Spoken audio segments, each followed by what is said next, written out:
अस्सलाम वालेकुम रहमतुल्लाहि व बरकातुहू। कैसे हैं सब दोस्त? इसलिए हाज़िर हुआ था कि आए रोज़ जो हैं ख़ुदकुशियों के वाक़यात में इजाफ़ा होता जा रहा है और बाद में ये सुनने को मिलता है कि इस शख्स ने गुर्बत की वजह से अपने बच्चों को भी कत्ल कर लिया और ख़ुद भी अपने आप को मार लिया। दोस्तों, हमें ये अंदाज़ा लगाना है कि इसमें कसूर किसका है। कहीं ऐसा तो नहीं कि ये सारा कसूर हम पर ही आ रहा हो। भाइयों, हमें शरीयत में हर चीज़ का हुक्म फरमा दिया गया है, एक मुकम्मल दीन उतार दिया गया है हम तक, जिसमें हम पर फ़र्ज़ है कि हम अपने घर से 40 घरों तक जो है सब लोगों का ख्याल रखें। हमारे घर से मिले हुए 40 घर हमारे हमसाए हैं और सबसे पहला जो फ़र्ज़ है वो हमसायों का है कि वो ख्याल रखे कि कहीं उसका कोई हमसाया भूखा तो नहीं सो गया। इसमें यह भी है कि हमने एक खुफिया किस्म की स्कीम शुरू की, कुछ दोस्तों से फ़ंड्स वगैरह मंगवाए तो राशन वगैरह देने का सिलसिला शुरू किया। अब ऐसा है कि हमें ओरिजिनल जो हैं गरीब वो 20 से 30% तक सिर्फ मिल सके, बाकी जो है हमने क्योंकि वो राशन देना था इसलिए गरीबों को ढूंढ कर वो राशन दे दिया। जो असल ज़रूरतमंद है वो किसी को बताता ही नहीं है कि मुझे ज़रूरत है या मेरे घर में पैसे नहीं हैं, आटा नहीं है या राशन वगैरह नहीं है या मेरा ये ख़र्चा है, वो बताने की कोशिश नहीं करता। और जो चालाक पेशावर फ़कीर बने हुए हैं, जैसे कुछ फैमिली हैं जो सऊदी अरब में यही काम करती थी, अब वो वापस आ गई हैं खानपुर में, तो उनकी जो ख़वातीन हैं वो भी इधर उधर ज़कात वगैरह और या चंदा वगैरह लेने के लिए पहुंच जाती हैं। और कुछ पेशावर, आपको पता है गरीबाबाद में कुछ लोग बैठे हुए हैं, उनके काफ़ी सारे घर हैं, जहाँ भी खैरात तकसीम हो या ज़कात तकसीम हो रही होती तो वही मखसूस लोग वहाँ पे पहुँच जाते हैं। अब ऐसा है कि उन लोगों ने काफ़ी सारा कमा लिया है इसी ज़रिए से, लेकिन जो असल गरीब है, जिसके पास खाने के लिए कुछ नहीं है या जो परेशान है, उसका रोज़गार नहीं लग रहा या उसकी मजदूरी है, अब वो अपनी शर्म की वजह से, अपनी सफ़ेद पोशी को छुपाने के लिए अब वो किसी से अपना हाल बयान ही नहीं कर रहा। ऐसे हाल में क्या किया जा सकता है? यही है कि हम अपने हमसायों का ख्याल करें। हमें पता होता है कि हमारे हमसाये में कौन सी बेवा है जिसके घर खाने के लिए कुछ नहीं है, या कौन सा ऐसा शख्स है जिसका रोज़गार का कोई बंदोबस्त नहीं है और वो आजकल परेशान है। सारा घुमा फिरा कर जो फ़र्ज़ बनता है इन लोगों का ख्याल करने का, वो हमारा ही बनता है।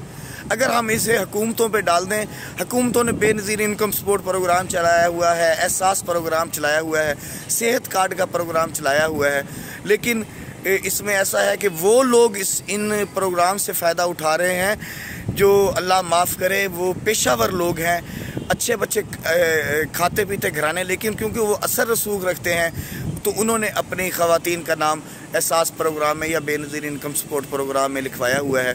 वही लोग सेहत कार्ड से भी फ़ायदा उठाते हैं। हमें चाहिए कि हम अपने हमसायों का ख्याल रखते हुए उनके कार्ड्स वगैरह बनवाएं, उनके साथ जाएं।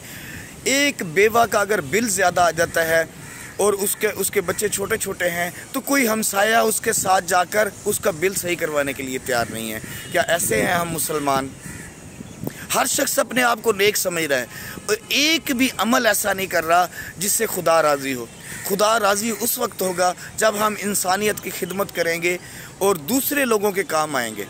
अल्लाह पाक ने बहुत से इनामात रखे हैं, जैसे कि सदका सवाए मौत के हर मुश्किल का हल है, लेकिन हम सदका की तरफ नहीं जा रहे। और हमारे खानपुर में सैकड़ों ऐसे लोग हैं, अरबपति हैं, खरबपति हैं, अपनी दौलत पर सांप पर बन के बैठे हुए हैं और हम भी उन लोगों की इज़्ज़त करते हैं। अब वो उनके पास अरबों खरबों रुपए हैं, वो गरीब की मदद करके राज़ी नहीं है। वो कहते हैं कि इसलिए थोड़ी कमाए हैं कि लोगों में बांटना शुरू कर दें। कितनी बुरी बात है। ऐसा दौलतमंद होने पर 1000 दफ़ा लानत है कि अगर आप उस दौलत पर सांप बनकर बैठे हुए हैं और आप किसी गरीब की हेल्प नहीं कर रहे। और हमें भी शर्म आनी चाहिए कि हम ऐसे लोगों की इज़्ज़त ही ना करें, बार बार उन्हें प्रोटोकॉल ही ना दें, उन्हें महफिलों में फ्रंट सीट ही ना दें, क्योंकि पैसे तो सिर्फ उनके पैसे तो बैंक में भी पड़े हुए हैं। इसका मतलब है कि बैंक के साथ जाकर सेल्फी बनाना शुरू कर दें और बैंक को कहें कि आपकी बड़ी इज़्ज़त है, आपकी बड़ी गलबात है। वहाँ भी तो पैसे ही पड़े होते हैं। ये जिनके जो पैसे पे नाग बन के बैठे हुए हैं ना, इनकी भी मिसाल एक बैंक सी है। बस बैंक एक सूदखोरी का अड्डा है।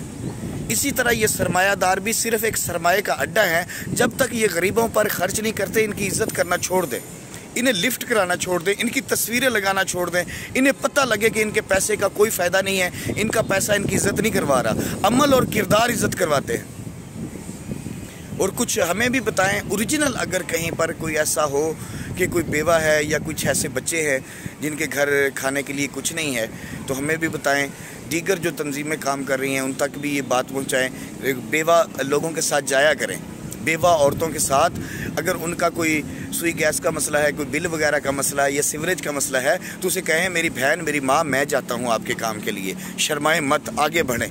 आगे बढ़ने से अल्लाह ताला आपका कदम ब कदम आपका साथ देंगे, आप पर रहमत नाज़िल फरमाएंगे। रसूलुल्लाह सल्लल्लाहु अलैहि वसल्लम सारी ज़िंदगी वो दूसरों की मदद ही करते रह गए। उनके सहाबा इकराम, अहले बैत, वो दूसरों के लिए जीते थे, अपने लिए नहीं जीते थे। अब यही हो सकता है कि अगर इन खुदकुशियों का और इस महंगाई में गुर्बत का यही हल है कि हम खुद आगे बढ़ें, बजाय दूसरों को कहने के। थोड़ा सा अपने घर से थोड़ा सा राशन दूसरे को ज़रूर दिया करें। अल्लाह ताला आपका हामी व नासिर।